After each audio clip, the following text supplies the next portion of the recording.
¿Cómo estás? Bien, Bien, mejor. Estoy...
Number 38. Essa é uma coleção. Let's do it. 24.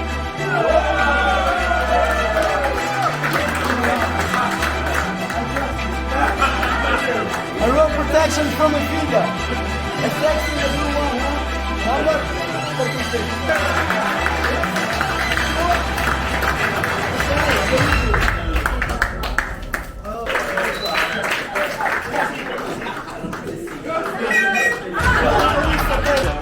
Lo que pasa es que me gustaba hacerme de robar. Yo la primera nunca me quise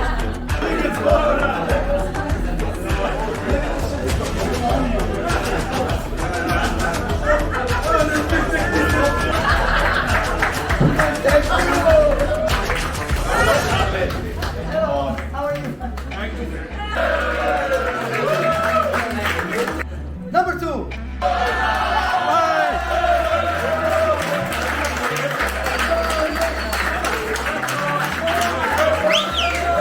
Number 32. 44. And it has a sticker too for the helmet. Oh, 46.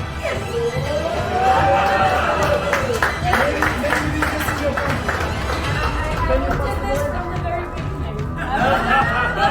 This is very polite answer. It's not for me because my number is not there. Okay. 18.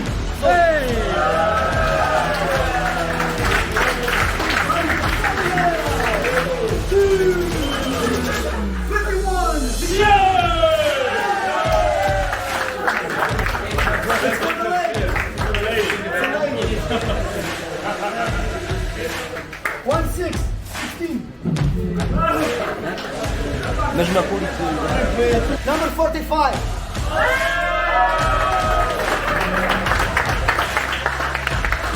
It fits you. Number 40. It's a lady. No. 2-0. estava cheio de frio. Number 2. Sim, thank you. Gostaste? It's the backpack! Guys, this backpack is amazing.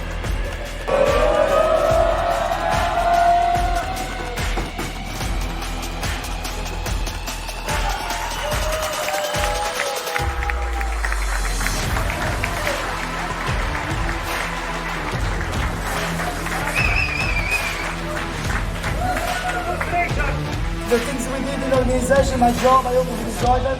Very happy with it.